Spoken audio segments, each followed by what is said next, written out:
after nyan, after mo magawa lahat, mag-check na si sir. Ang gagawin una is magpiping. Okay, CMD. Ping. Sir, server 80 router. Zero. That one, sir. Sir, Wilson, sir. Plus. Sige, up mo na lang, sir. Si number 3 naman, sir. Sir, number 4 naman, sir. Sir, si access point is number 4.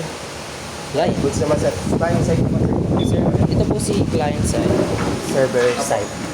So, CMD, piping ka rin. Ping mo si default.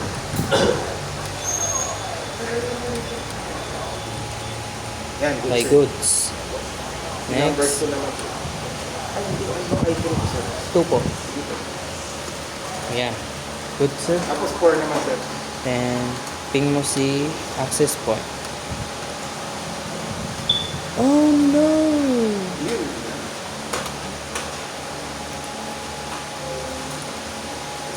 Asan sir yung ano?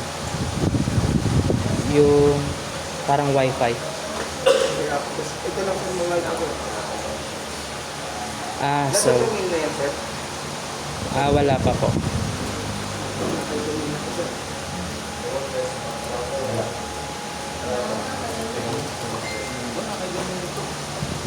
Nakaituming na, sir. Meron na po, sir. Ito na po, sir. So, paano yun sir? Yan, sir. Baka sa cable. Baka ano, sir. Cable or something. Dapat mag-connected. Walang cable Dapat sir. kinibulan mo lang, sir. So, hindi siya nag-ping kasi walang cable si access point na nakakunik sa switch. Sir, cable to... So, dapat meron mo ng cable. Wait lang. So, since hindi siya napiping yung si access point, nilagyan ko na muna ng cable si access point. Kinonect ko siya sa switch. Ayan. So, try natin mag-ping. Okay. Verify na siya. So, ayan. Since nag-ping na siya yung access point, try naman natin siyang i-remote. Then, punta tayo kay client. Remote. IP address sa server.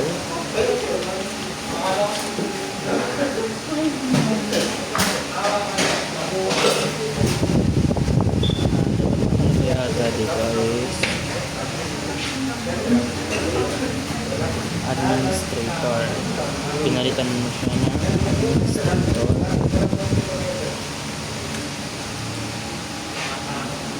CSS.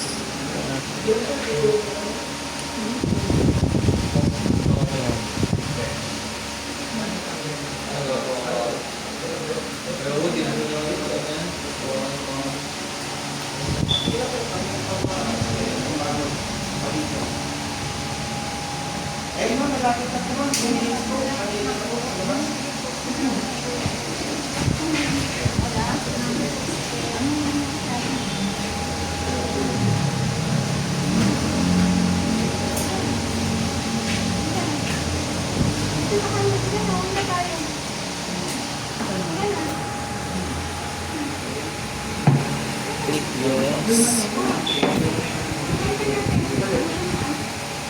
Ito ginagawa natin dito is chine-check na natin siya lahat kung working siya. Yan. Na-remote mo na gamit si client, na-remote si server. So, para makita natin kung successful yung pag-remote is gawa tayo ng folder.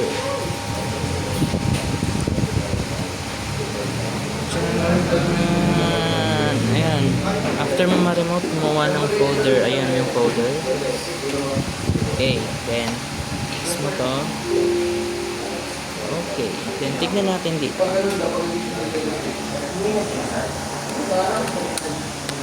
Tignan natin dito kung meron. CSS. Ayan, lumabas si Chan. So next, ito naman ang i-remote natin gamit sa server. I-remote natin si client.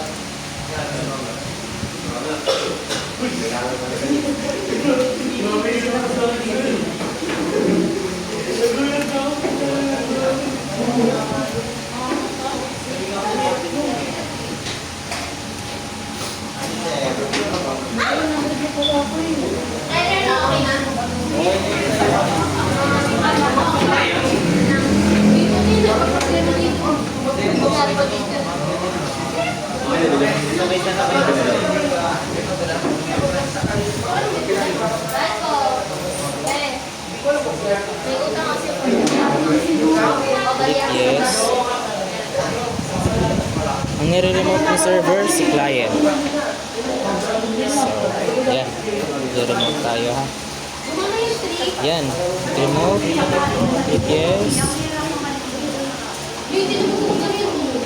Click okay.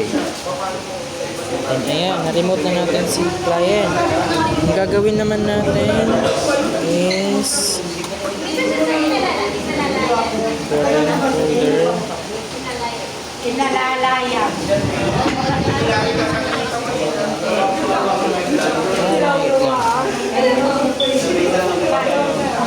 Sige po. Ayan. So, dapat makita natin yung dito.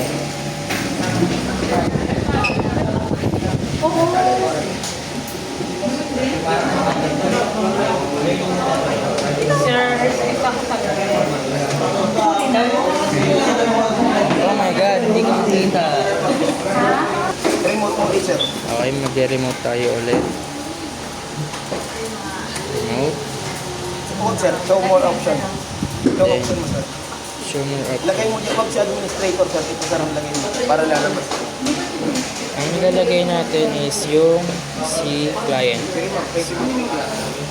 Sender. Then, connect. Password. SSS. Ayan.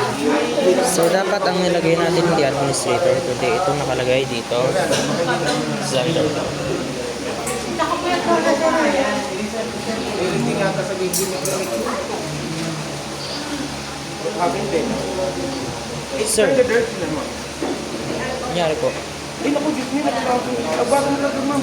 Hindi po.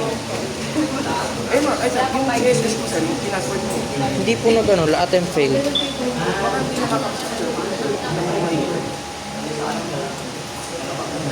Dapat sir.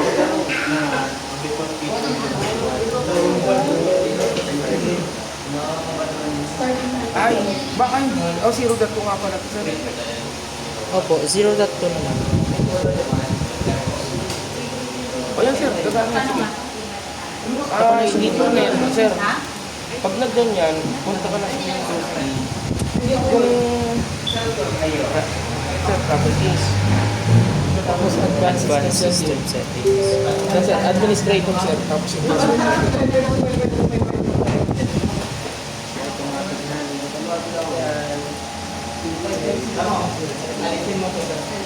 remove. Select DO. Add server. Tapos DO.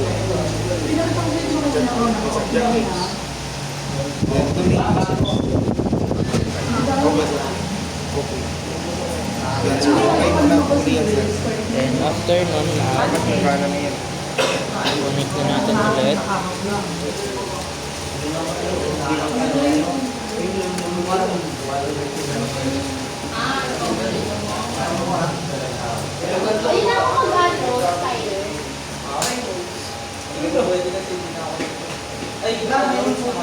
Selfie kasi. Selfie tayo. Bubasa ko ito eh. Baka sabihin ano tayo. Eh lang yan. Yan. Hopefully, magkano yan. Then after po ng remote, anong sunod po Lalagyan yung mo sir check? ng folder of notes sir na dapat mag-reflect sa cellphone mo. Yan. Lagyan mo sir ng folder sir. Remote na siya. So, Yan ma'am ang pinaka-important na. Di ba ma'am na-remove mo? Gagawa ka ng folder yan ma'am. Kung ginawa mo folder na yan, okay ma'am. I-X niya na. Pag-log mo dito, bibigyan ni assessor hindi ako lumabas yung ginawa mo. Ito yung desktop connection ma'am. Ayun ma'am, tingnan mo. Ayun ma'am, Ayan. lumabas. Lumabas siya.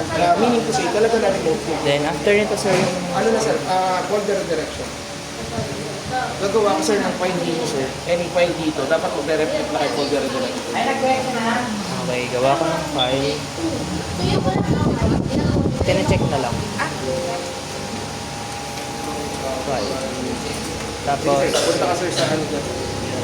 Sa ginawa mo ng folder direction. This PC, yan sir. This the direction. Dapat sir lumabas ng file na yun. Yan sir, kay Sander. Sige sir. Yan, good sir. pass. Anything na gagawin mo dito, magre-reflect yan. So, sunod na fix sir. Printer sir, printer. Printer.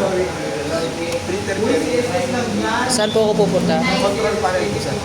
Punta ka ng control panel sa screen. Yan. Tapos, Set as before printer sir. Okay. See what's printed sir. I click. See what's printed. Punta ka naman dito. I-click mo yan sir kung lalabas ka. Ayan po sir. Mag-test print. lumabas. Pirinig ko to. Tapos, ayun siya lumabas. Para pagpapakita mo yan sir, punta ka rin sir ng control panel sir. Just in case. Kapag hanapin niya sir. Punta ka ng control panel sa client side. User registers. Set as default mo na lang yan sir. Right click sir. Set as default. Tapos right click mo ni sir. Printer properties. Well, test print page. Dapat ilalabas ito. Ayan. Test print. Let's go sir. Okay Ano na yan sir? Backup and restore. CO4. So, backup. Ay, shit! Yan lang sir. Post na lang po. Wala na ganyan. Ang next natin na gagawin is backup and restore. So, punta ka ng server manager. Punta ka ng tools. Sa Windows Server Backup. Ito yung check natin yung backup and restore. Sa local backup, click mo na yon, backup 1. Then, next, custom.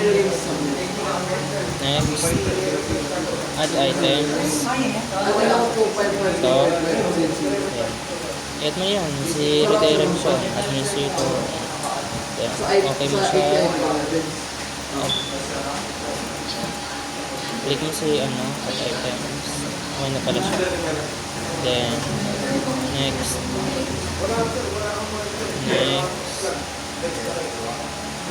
Local case. Next.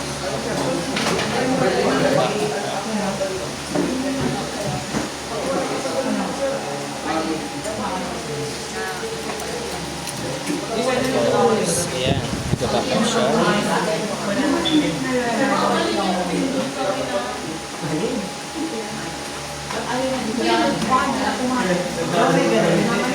Close. Then, after yan, pag na-backup mo siya, i-delete mo to para ma-check. Delete mo yan. Delete mo rin to. Wala mo na i-delete. Then, punta ka dito ulit sa local backup. Cover.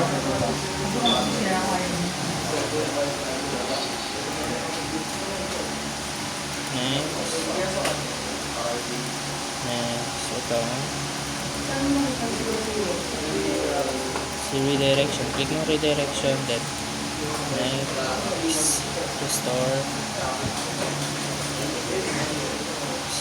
Recover. Yan, recovery. Pag recover, ayun siya. Yay! Tapos na.